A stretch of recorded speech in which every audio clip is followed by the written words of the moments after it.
Income tax act 2025 पूर्ण नाही बदललेला पण रिस्ट्रक्चर केलेलं आहे. पण मग त्यात काही आहेत. तर नवीन ॲक्ट जर कधी आपल्याला करायचा असेल तर सर्वात पहिले आपल्याला डेफिनेशन तर करावे लागतील. मग या डेफिनेशनमधल्या नेमक्या कुठलं डेफिनेशन करायचे की जेणेकरून मला पूर्ण कायदा कळला पाहिजे. तर काहीच आहेत, संपूर्ण डेफिनेशन करायची गरज नाही आहे. त्यामुळे आपण काहीच डेफिनेशन फार महत्त्वपणे समजून घेणार आहोत. मग चला तर आपण आज जम्प करूया डेफिनेशनसाठी. पहिली डेफिनेशन पर्सन. आता पर्सनची डेफिनेशन महत्त्वाची काय आहे, कारण की नेमका टॅक्स लावायचा कुणाला. कारण की इन्कम कोण कमवणार आहे, पर्सन कमवणार आहे. तर टॅक्स पण कुणाला लावायचा, पर्सनलाच लावायचा आहे. तर मग पर्सन नेमकं इथे कोण. तर आता या इन्कम टॅक्स ॲक्टमध्ये टोटल 7 पर्सन त्यांनी लिहिलेले आहेत. आता नेमके 7 पर्सन म्हणजे कोण. तर बघा, त्यातला पहिला पर्सन म्हणजे इंडिव्हिज्युअल. इंडिव्हिज्युअल म्हणजे तुम्ही, मी किंवा कोणी लेडीज असो किंवा कोणी जेंट्स असो किंवा कोणी मुलगा असो मुलगी असो कोणीही असो, इंडिव्हिज्युअल ह्युमन बीइंग जे असतील ते. त्यांनी इन्कम कमवलं तर त्यांना टॅक्स हा पडणार. हिंदू अनडिवायडेड फॅमिली असा एक आपल्याकडे प्रकार आहे. त्याला आपण HUF म्हणतो. मग HUF जर कधी असेल तर मग HUF मध्ये टॅक्सेबल कुणाला करायचं. तर बट ऑब्वियसली HUF मध्ये असेल तर कर्त्याला टॅक्सेबल करतो आपण. म्हणजे जो कर्ता धर्ता पुरुष असेल. कारण की सगळ्यांनाच टॅक्सेबल करायची गरज नाही. नॉर्मली HUFची गरज कधी येते, जेव्हा तुमचा फॅमिली बिझनेस असेल किंवा फॅमिली बिझनेसमध्ये एखाद्याला टॅक्सेबल करायचं असेल तर त्या एकाच व्यक्तीला काय करतो आपण, टॅक्सेबल करतो, तो म्हणजे कर्ता. त्यानंतर तिसरी जी व्यक्ती येते ती म्हणजे पार्टनरशिप फर्म.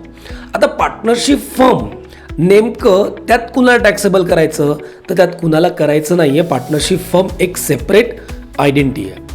पार्टनरशिप फर्मलाच टॅक्सेबल करायचं. त्याच्याच नावाने पॅन कार्ड येणार, त्याच्याच नावाने सगळं GST नंबरसुद्धा त्याच्याच नावाने येणार.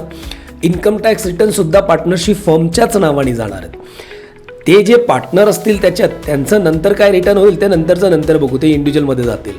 पण पार्टनरशिप असेल तर पार्टनरशिप फर्मच होते. त्यात लिमिटेड लायबिलिटी पार्टनरशिपसुद्धा पडते. आता पार्टनरशिप फर्म झाल्यानंतर नेमकं कुठलं आहे, तर अजून एक आहे कंपनी. आता कंपनी हा शब्द तर सगळ्यांनीच ऐकला असेल हो. तर दोन्ही कंपनी ऐकली असेल.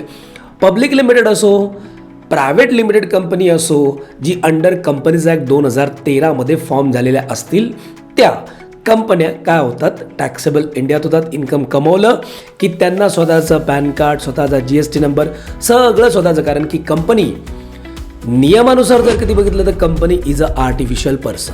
एक आर्टिफिशियल पर्सन आहे की जो क्रिएटेड बाय लॉ आहे. मग त्यात फॉरेन कंपनीसुद्धा आली. फॉरेनमध्ये रजिस्टर्ड असू द्या, पण इंडियात इन्कम कमवते ना, तरी त्याला टॅक्सेबल करू शकतो, इंडियात इन्कम कमवलं तर. आता कंपनी झाल्यानंतर अजून 2 पर्सन बाकी आहेत. आता 2 पर्सनपैकी कुठला आहे, तर एक आहे लोकल अथॉरिटी. आता नेमकं लोकल अथॉरिटी म्हणजे काय, तर तुम्ही शब्द ऐकला असेल local authority.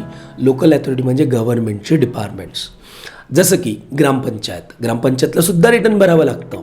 Pune municipal corporation, Bombay municipal corporation, म्हणजे कुठलीही म्युनिसिपल कॉर्पोरेशन हे जे सुद्धा गव्हर्नमेंट डिपार्टमेंट असतील त्यांना सुद्धा इन्कम टॅक्स रिटर्न हे भरावं लागतं. तर ते या लोकल अथॉरिटी खाली किंवा त्यांच्या अंडर ते येतात. म्हणजे 6 पर्सन झाले.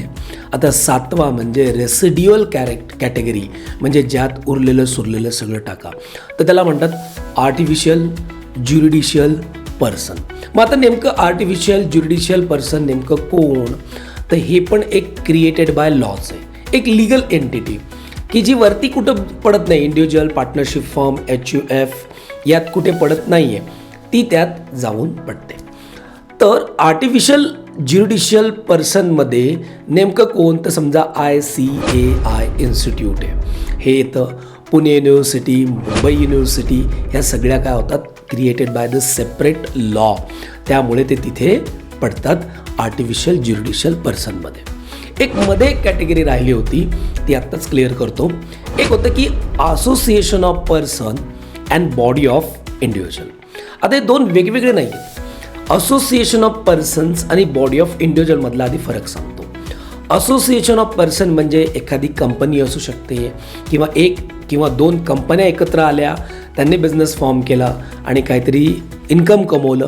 ते कॉर्पोरेट म्हणजे रजिस्टर्ड असो अगर नसो काही फरक पडत नाहीये, तर त्याही सुद्धा पर्सन म्हणून टॅक्सेबल होतात. आता नेमकं बॉडी ऑफ इंडिव्हिज्युअलमध्ये कोण येतं, तर बॉडी ऑफ इंडिव्हिज्युअलमध्ये आपल्या तुमच्यासारखे इंडिव्हिज्युअल एकत्र येऊन बिझनेस फॉर्म करणे आणि इन्कम कमवणे, त्यात एखाद्या वेळेस स्ट्रेससुद्धा येऊ शकते, कारण की ती बॉडी ऑफ इंडिव्हिज्युअलसुद्धा आहे.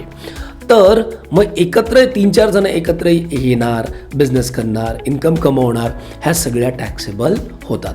तर असे 7 पर्सन आहेत according to the income tax rule. अशाच काही आपण पुढे डेफिनेशन शिकणार आहोत.